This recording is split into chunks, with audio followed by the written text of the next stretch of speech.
ไวรัลดังอยู่ที่ประเทศอังกฤษทุกคนกับแปดสุดไทยที่ทั่วโลกกำลังจับตามองทุกคน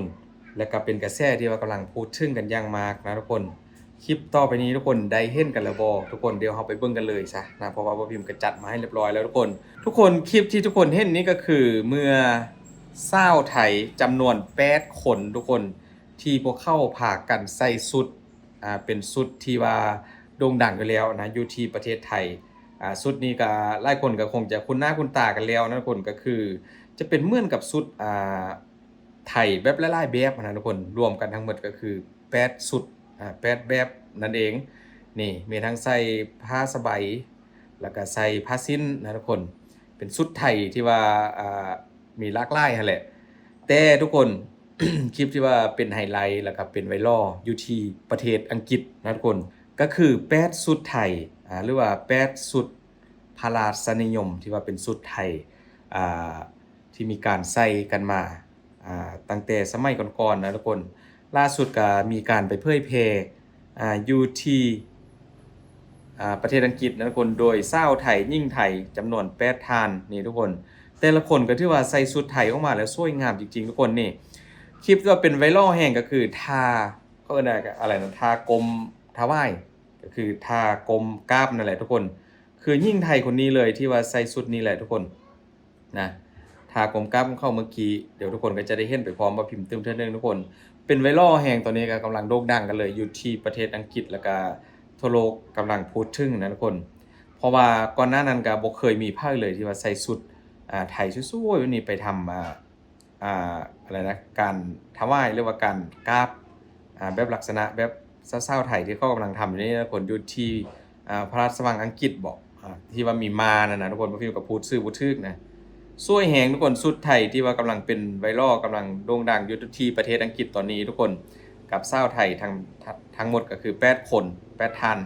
ที่พวกเข้าไปใส่สุดแล้วไปทำ ถ่ายคลิปคอนเทนต์นะทุกคนนี่คือยิ่งคนนี้เลยทุกคนท่าการกลมกราฟของเข้าทุกคนอาจจะคุ้นหน้าคุ้นตากันแน่นอนนะกับท่านี้ทุกคนนี่คอยข้าไปด้านล่างแล้วก็กลมลงอันนี้เลยทุกคนเป็นไวรัลแฮงตอนนี้คนเบิ่งเกือบ5ล้านกันแล้วนะเกือบ5ล้านวิวกันแล้วทุกคนกำลังดังแฮงทุกคนแล้วก็ต่อมาทุกคนบ่ได้มีเพียงแค่8ท่านที่ว่าใส่ชุดไทยแบบเมื่อกี้ทุกคนนอกจากนั้นก็ยังมีอีกเต็มหลายคนเลยนะที่พวกเข้าไปแต่ละประเทศนี่ก็ไปที่ดูไบทุกคนไปเจอทะเลทรายกันเลยนะอยู่ที่พีระมิดนะก็ใส่ชุดไทยสวยๆนี่แหละนะทุกคนไปถ่ายรูปถ่ายวิดีโอคู่กับอูฐที่ว่าสร้างคลิปเป็นไวรัลหลายคลิปกันเลยนะกำลังโด่งดังกันหลายคลิปนั่นแหละทุกคนสวยแฮงบ่พิมพ์บอกเลยว่าชุดไทยที่ว่าไปใส่อยู่ในต่างประเทศไปโกอินเตอร์อยู่ต่างประเทศนะทุกคนนะมาดูสาวไทยคนนี้ทุกคนกำลังเป็นวัยใสๆเลยฝรั่งอยู่ด้านล่างถึงกับอึ้งนะทุกคนยืนงงยืนดูแบบอึ้งๆกันเขาก็อาจจะบ่เคยเห็นเพราะว่าสุดต่างประเทศส่วนหลายก็บ่มีแท้ๆนะสุดแบบนี้มีเพียงแค่ประเทศไทยแล้วก็อยู่ที่เมืองลาวนะสีว่าใส่ผ้าสบายนี่สวยมากทุกคนสุดนี้เขาบอกว่าเป็นสุดของจังหวัดอะไรน่าจะเป็นขอนแก่นเหมาะที่ว่าพิมพ์ถ้าว่าพิมพ์จำบ่ผิดนะทุกคนว่าพิมพ์ไปดูข้อมูลมานี่สวยมากนั่งอยู่ริมถนนแบบนี้เลยทุกคนแล้วก็น้องนั่งแบบชิลๆนะทุกคน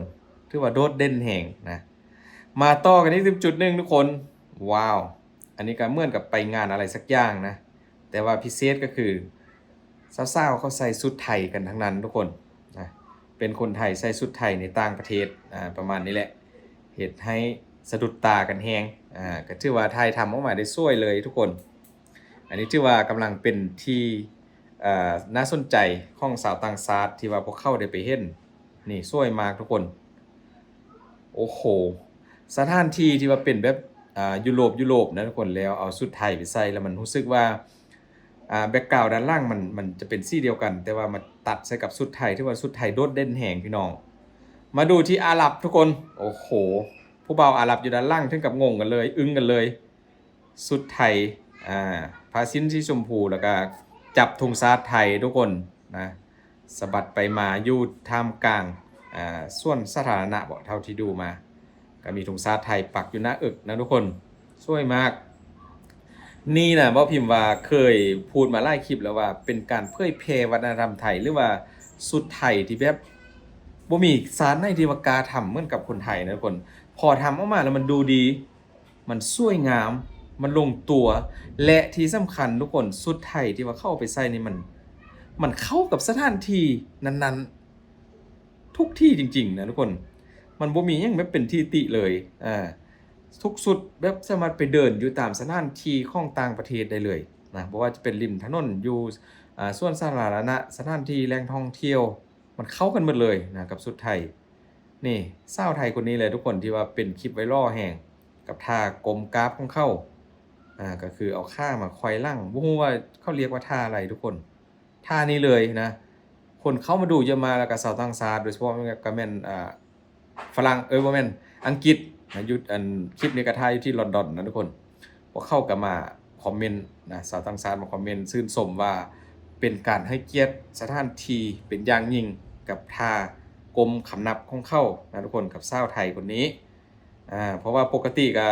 คือจุดนี้นะผ่านมาก็เคยมีแบบกระแสแบบดราม่าร้ายนะทุกคนกับนักท่องเที่ยวที่ไปถ่ายคู่กับม้าที่ว่าเฝ้าอยู่หน้าพระราชวังอยู่กรุงลอนดอนนะทุกคนนี่พอใส่ลายสุด8สุดมารวมกันแล้วก็ชื่อว่าสวยงามมากทุกคน8สุดไทยสุดอะไรนะพระราชทานอะไรสักอย่างวะว่าพิมพ์ก็ลืมแล้วพูดไปเมื่อกี้ทุกคนสวยมากทุกคนพระราชนีนะทุกคนสุดไทยพระราชนี8สุดที่ว่าใส่มาครบกันเลยแล้วก็ทึกต้องเป๊ะสวยมากนี่ทุกคน8สุดไทยพระราชนีภูมิปัญญาอัตลักษณ์แล้วก็วัฒนธรรมสวยมากนี่สื่อของสุดแต่ละสุดก็มีการบอกอยู่ด้านล่างนะทุกคนอันนี้ว่าพิมพ์ก็อ่านบ่ออกได้ทุกคนเป็นภาษาไทยแล้วเป็นแบบศัพท์ที่ว่าค่อนข้างจะอ่านยากสวยนะทุกคนสวยมากพอแบบคนสมัยใหม่เข้าไปใส่หรือว่ายิ่งไทยสมัยใหม่ไปใส่แล้วก็รู้สึกว่าโดดเด่นกับสถานการณ์หรือว่าทุกสถานที่ที่ว่าพวกเข้าไปนะมันโดดเด่นไล่พวกเจ้าสวยมาก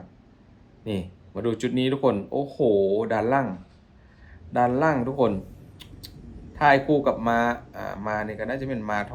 ของตำรวจบ่นะโดดเด่นแห่งทุกคนที่บอกสะดุดตาเลยเพราะว่าบริเวณโดยรอบนะสถานที่หรือว่าภูมิประเทศหรือว่าตึกหลางบ้านซองอยู่ที่ต่างประเทศส่วนใหญ่มันก็จะเป็นตึกที่แบบซีซั่นค่อนข้างจะน้อยนะทุกคนแล้วก็มันจะเวลาใส่สุดเด่นๆไปสิมันก็ถือว่าโอ้โหเป็นที่สะดุดตาแล้วเป็นที่จับตามองนะของสาวต่างชาติทุกคนนี่สุดสีชมพูก็สวยมากทุกคนอันนี้แหละก็คือกำลังเป็นที่โด่งดังในตอนนี้นะทุกคนอยู่ที่ลอนดอนอยู่ที่อังกฤษนะทุกคนถือว่าสวยมากกับสุดไทยนอกจากนั้นก็พอมีการเดินอะไรนะเพิ่นนะเดินเที่ยวอยู่ที่ประเทศไทยชาวไทยเวลากลับมาอันนี้คือกลุ่มที่ว่าเข้าไปเดินสุดไทยเมื่อคลิปที่ผ่านมาเมื่อกี้นะทุกคนพอกลับมาไทยเขาก็ใส่สุดไทยโบราณแบบนี้เลยนะไปเดินเที่ยวในกรุงเทพสวยงามมากทุกคนเป็นสิ่งที่ว่าหลายคนอยากจะเห็นแล้วก็รอคอยอยู่แล้วนั้นคนกับการเผยแพร่สุดไทยวัฒนธรรมไทยสู่สายตาสาวโลกอยู่ที่ต่างประเทศนะทุกคนล่าสุดก็มีการทำออกมาแล้วประสบผลสำเร็จ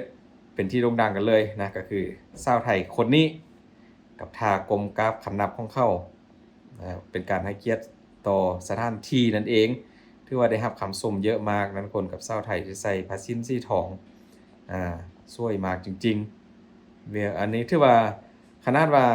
ไปอยู่ต่างประเทศอย่างใส่ชุดไทยแบบตรงเป๊ะทุกอย่างหรือว่าเขาอาจจะแม่นเตรียมไปตั้งแต่ประเทศไทยพี่บ่เตรียมตั้งแต่บ้านบ่ที่ว่าไปใส่ญี่ปุ่นนะทุกคน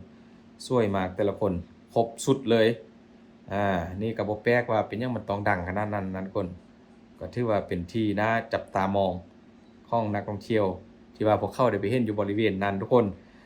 นี่ก็เป็นสิ่งที่ว่ากำลังฮอตฮิตนะล่าสุดก็ค่อนข้างที่จะมีสาวต่างชาติสนใจเรื่องสุดแล้วก็พากันนุ่งว่าจะเป็นทั้งหญิงทั้งชายมันมีนะคนเดียวมื้อหน้าบ่พิมพ์จะเอาคลิปมาให้ดูฝรั่งเขาใส่สุดไทยอยู่ในบ้านของตัวเองแล้วก็เดินไทยบางคนก็ถ่ายคลิปถ่ายคอนเทนต์กันเยอะมากนะทุกคนขอบคุณหลายๆคนนี่ก็เป็นสิ่งใหม่ๆที่ว่าเกิดขึ้นล่าสุดที่เป็นไวรัลตอนนี้นะกับหญิงสาวไทยใส่สุด ไทยจำนวน8ชุดเป็นชุดพระราชนีนะทุกคนในเมื่อสมัยก่อนแล้วก็ครบชุดกันเลยถือว่าโด่งดังมากในตอนนี้ไปหาดูคลิปกันไหนหรือว่าดูคลิปของบ่พิมพ์ก็น่าจะฮู้กันแล้วว่าช่วยกันนัดในนะทุกคนวันนี้ก็ขอบคุณหลายๆที่ว่าทุกคนอยู่กับบ่พิมพ์แล้วก็ช่วยกดไลค์กดแชร์ช่วยให้กำลังใจทุกคนเจอกันคลิปต่อไปเด้อบ๊ายบาย